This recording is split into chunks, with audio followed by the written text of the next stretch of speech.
All right, hello everybody. I'm Logan Arliss here at Illinois Aviation Academy. Thank you for joining me for another Webinar Wednesday event.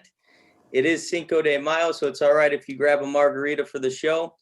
Tonight's show, we will be diving into the nationally recognized Tuskegee Next program. Tuskegee Next will be going into their sixth year, starting this summer of 2021. And Tuskegee Next, in honoring the Tuskegee Airmen, have developed a way to take at-risk youth and provide them with life coaching, with aviation experience and training, as well as a career path assistance in allowing them to chase and follow their dreams in life, their dreams in aviation, and in hopes of filling the void that we have currently going on with the pilot shortage in the United States. So I'm joined here with the founder of Tuskegee Next, Mr. Steve Davis, and a very good friend of mine. Hello, Steve. How are you? Hello, Logan. How are you? I'm doing great. Welcome to the show. I just wanted to say thank you so much for joining us tonight. It's an honor and a privilege to be able to speak with you about the great program of Tuskegee Next. It's an honor to be able to hang out with you. Logan's more than just someone that has trained several of our cadets, but he's also he is family to us. So, Logan, it's anytime I can hang out with you, it's fun. Absolutely. So, Steve, could you tell us a little bit about the history of the Tuskegee Airmen and the inspiration for Tuskegee Next? Yeah. Hey, thanks, Logan, again, and to our strategic partners, our family at Illinois Aviation Academy, Bob Waterick and the whole family. My history is not that unique from a lot of people.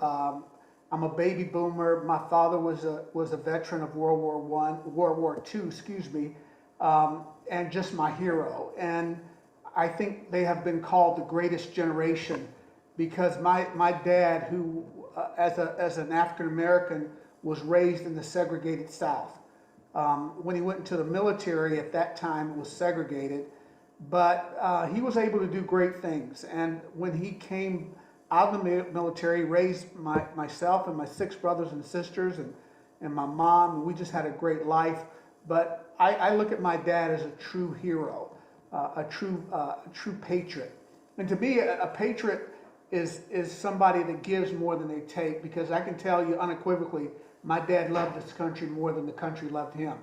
And I say that in all due deference because that's just the way he was and was not bitter. Yes, he was raised in the segregated South. Yes, there were a lot of things that I can do today that he could not do, but he was my hero. And when he would tell me about serving in the Pacific Fleet, all the great things that happened, about how he was a segregated cook, but when the Japanese would attack, he would get on a gun and fight with anybody else. And if you want to talk about tearing down racial barriers, get into battle. And people, no one cares what color you are as long as you're fighting the enemy. But he also told me about this great program about the Tuskegee Airmen. It was just really history. And as I got older, I started reading about the Tuskegee Airmen. And the great thing about it, it was a program that was started in the 1940s, and it was a program that was designed to fail. At that time, the large culture did not believe that black men could intellectually fly, that they did not have not only the intellect, but physically weren't able to withstand the G-force and just could not coordinate an airplane. So there's a little grass field at a school in Tuskegee, Alabama, where President Roosevelt commissioned this experiment, and I'm very grateful to God that it did not fail. And from the Tuskegee experiment came some of the greatest aviators to ever fly for the military. And that's why I'm here today, because if you think about desegregation and the breaking down the walls of discrimination, of segregation, the military led this effort. And we all know that President Truman later, through executive order, desegregated the military. And it was because of the heroics of people of this group like the Tuskegee Airmen that paved the way. And for me, the military was a perfect example of tearing down those walls of segregation that later led to, a few years later, I think maybe in 1948, a guy by the name of Jackie Robinson playing baseball for the Brooklyn Dodgers and then the Los Angeles Dodgers, and it just knocked the walls down from sports. So a lot of things happen on the heels and on walls torn down by the Tuskegee Airmen. So that's why I honor them, and that's why I think it's so important that we understand their history and just how much of an impact they had on this great nation. Absolutely, they sure did. So, with your love for the Tuskegee Airmen, you founded the Tuskegee Next program, and the mission is honoring the legacy of the Tuskegee Airmen, seeking to transform the lives of at-risk youth through aviation education and career path opportunities so they can then transform their communities. The strategy that you implement is you seek to provide role models and a clear path towards aviation careers through a three-tiered approach, which includes flight training, life skills, and educational assistance. So could you talk to us about the Tuskegee Next three-tiered approach, including the flight training, life skills program, as well as the educational assistance? Sure. So, I've had the good fortune of being on the DePage Airport board for probably 17, 18 years now. And about 7 years ago, I became chairman. And I was asked by the previous chair, if you want to be chairman. I said, no, Mr. Goodwin, that's okay. They don't pay us anymore. That's all right. He said, no, you need to be chairman. So, I'm the type of person, whenever a door is open, I ask myself, or ask, dear Lord, why? Why me? And I was in bed one night, and it was one of these weeks where we had a lot of gun violence in Chicago. I was reading about the proliferation of the aviation industry pre-COVID, and just the need for pilots. And I was thinking about the youth in our urban centers. And then you correlate that with the great history and the legacy of the Tuskegee Airmen, and I'm like, and I was literally in bed, Logan, and said, Tuskegee Next. That's what we're going to do. So I went to David Byrd, who was the executive director at the airport, kind of shared it with him, and I was hoping he'd say, go back to sleep, that's a bad idea. He said, no, I know Bob Warderick over here, that'd be a great partner. I know a person here or there. I said, okay. And then went to a dear friend of mine that runs non-for-profit, and I shared with him, and I was hoping he'd say, God, that's the dumbest idea I've ever heard. But he said, I said, David, my goal is to create 10 pilots a year for 10 years, to be the next generation of those Tuskegee Airmen, those great aviators, those great patriots. And he says, great idea, I think you should be 100 pilots a year. So we started out, and again, our threefold was first, mentoring. We brought together a great group, of great board of diverse backgrounds that were able to provide mentoring and life skills, because a lot of our young people just don't have that in their lives. And we found that was tremendously valuable. Education assistance, where, some of these kids, we invest about $30,000 a year into each cadet that comes in through the program. And the only thing that we ask them to pay back is their moral obligation to repay. And what does that mean? Well, it doesn't mean that you need to write us a check for 30 grand. It means that you have a moral obligation to do well.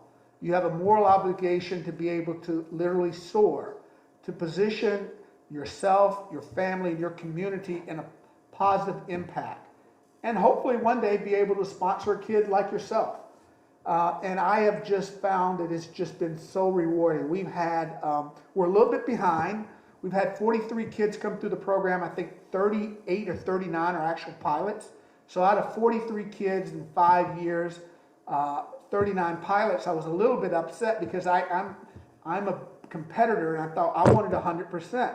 Well, I learned from national data that you have about a 10% success rate for everyone that starts to learn to fly. About 10% succeed, and we're at 90+%. So I'm really grateful. But even more than the statistics, is to see the faces of the young people when they solo an airplane for the first time. I can remember there was a young lady doing our first class, and I would go have dinner with them, and I would say, look, you don't owe me anything. I'm Steve. I'm here to help. All I ask is you look me in the eye and smile.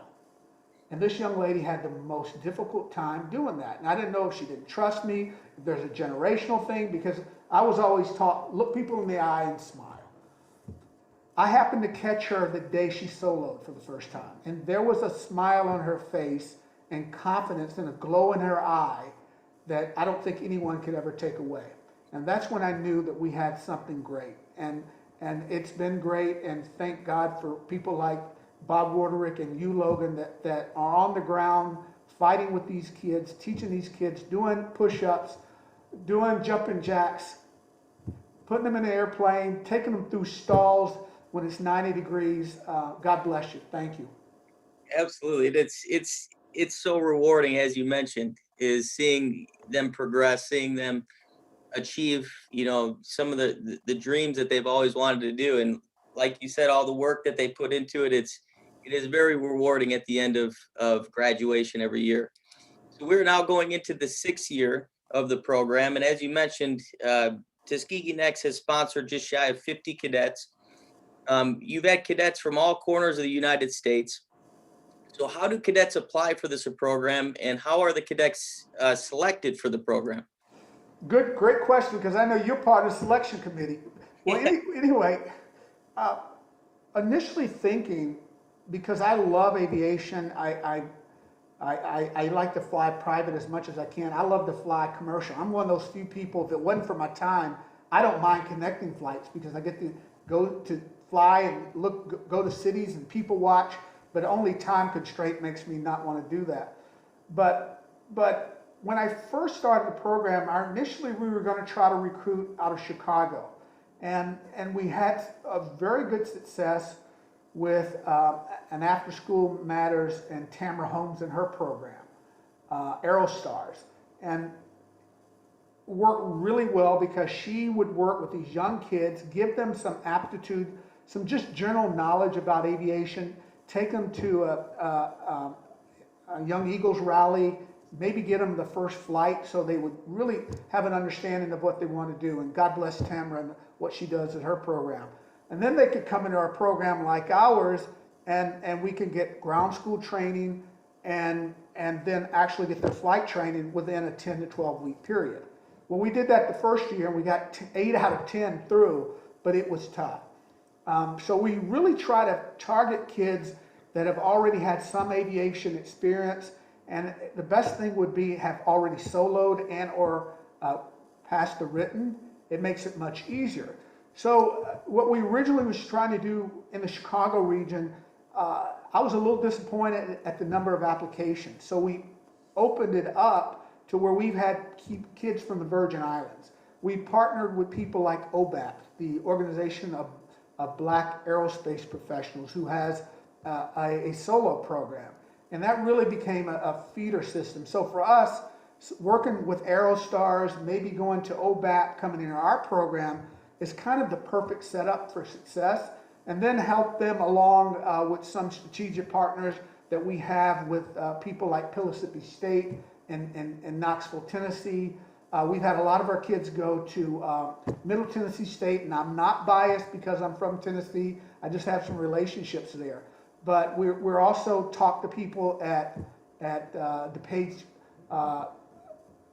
College here, COD, about a strategic relationship. So for us, having these kids, and I think one of the things I really never thought about is you get them through Aerostars, you get them through OBAP, you get them a pilot's license, and they want more. And I'm like, well, go on and fly. No, I need help. So we've provided some aviation extended funding, some help. Kids that we had Kevin Lindsay was flying for one of the airlines, and that is really a blessing to see a young man from your first class flying for the airlines. We had a young lady that was an aerospace engineer that was now working for, I think, American. So we're seeing it there. We're seeing the investments pay off. So the strategic partnerships are really important because I know what we do well. I know that we can bring 10 to 15 kids. We can raise funding and help get them through this 12-week program. But we need help getting them ready. That's where OBAP, that's where Aerostars are very important. And then we need after to make sure we can help them get into a college or university, hopefully get them into a position where they can soar. I'm not telling you that everyone that comes through our program has to be a pilot. They just need to soar. And they need to understand that they have a moral obligation to repay.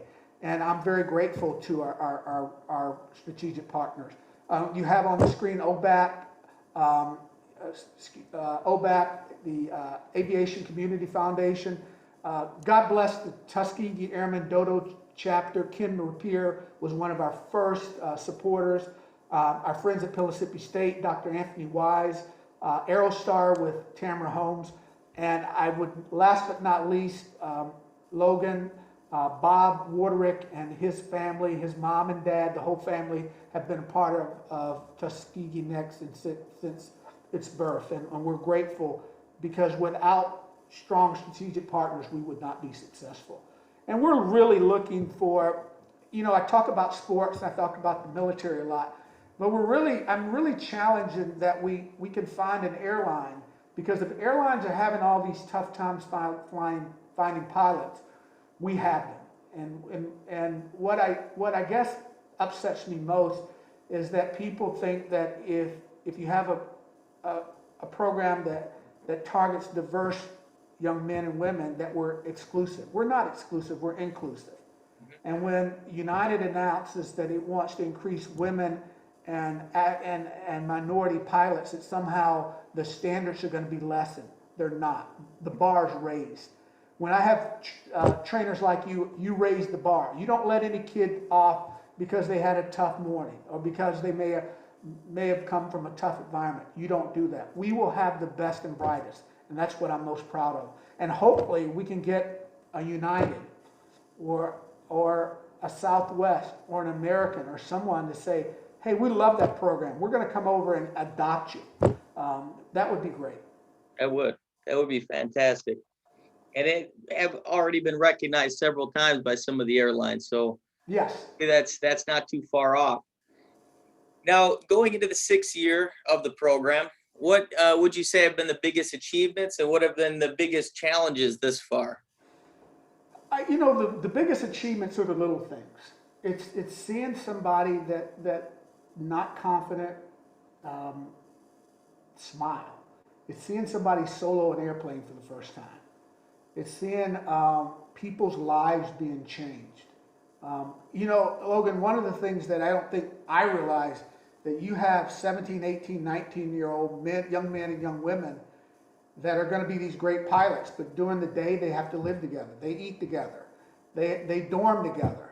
And there are all kinds of social issues. You've got strangers putting together. And we've been very, very fortunate. We've had only a little bit of problem. And most people would think, gosh, with that demographic, you've got all kinds of problems. No, they've been very good kids. I think I would hope we can find more kids, because I love what we're doing and the output is worth it. But that has been probably my biggest achievement, is just seeing somebody's life change. The challenge is I want to do it bigger and better. I need Illinois Aviation Academy to buy a place in the South so we can do it down there.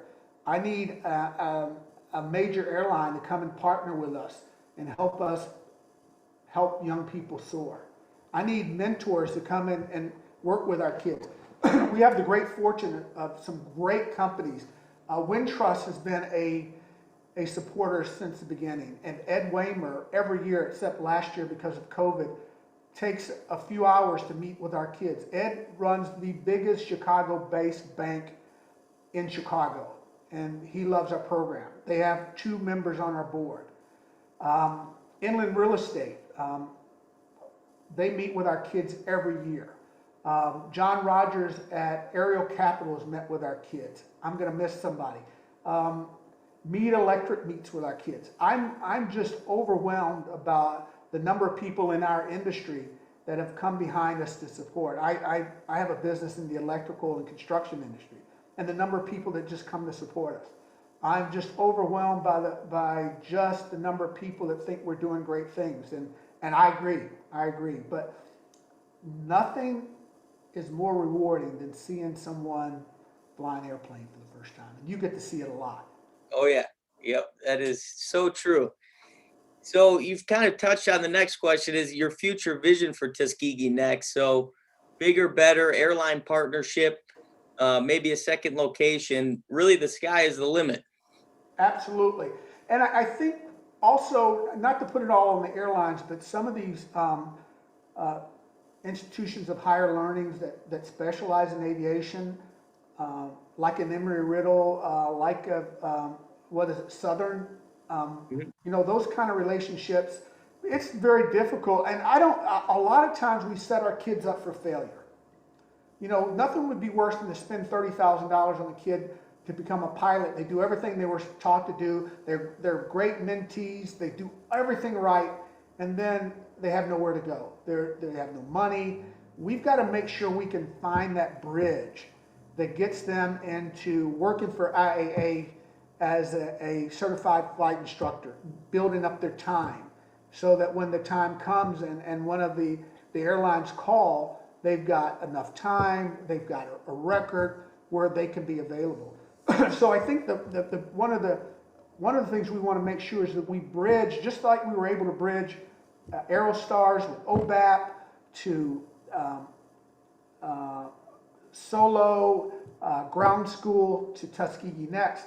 Now we've got to find that career path through educational institutions and other businesses that are interested in helping bridge it. Because at the end of the day, the airline industries are going to benefit from what we're doing. Yep. We just want them to come and join us. Just come in, as we pass the baton, reach back to let us put the baton in your hand. Absolutely.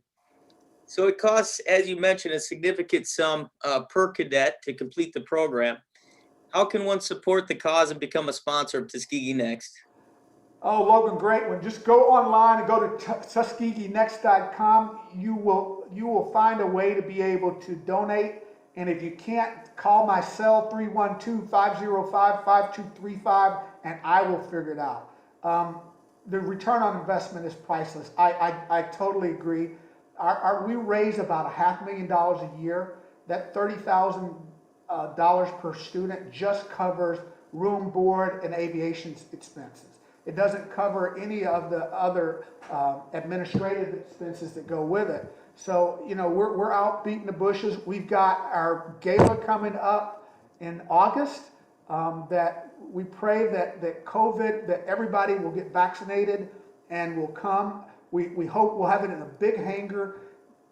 It is one of the most fun events of the year, the Tuskegee Next Red Tail Ball. And come out and support our kids. It will be great. I think Mr. Wahlberg and his beautiful wife, Jenny McCarthy, will be there. They have just been great supporters. And I have to give a shout out to my board. Our board is tremendous. People that give their time, energy, and money. When you join our board, I want three things. I want time, talent, and treasure. I need your time. I need you to dedicate your time to the program, to our kids. I need your talent. I need all those skills that you bring from other organizations, and I need your talent. And that's whether it's writing a check or asking somebody to write a check. Those are all the things that we need to make this program successful.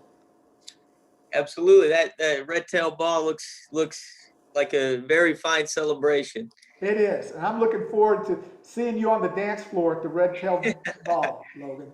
Absolutely, we'll be doing some dancing for sure. So that is it for Tuskegee Next and the webinar Wednesday for tonight. Steve, thank you again for Logan, I got another half hour. Okay. What do we want to talk about? No, I'm joking. Airplanes. I'm joking. Logan, you are the best. I love spending time with you. You're the best. You as well, sir. Well, we surely appreciate your time, and I hope that I'll be seeing you and the family soon. Thank you. Everybody else, stay tuned next on May 19th, a week from next week. We will be going to Frasca International. Frasca is the developer of aviation simulators. We'll be touring their facility live on the webinar and checking out some of their high fidelity flight simulators. So make sure you tune in. Thanks again for joining us tonight, and have a good evening.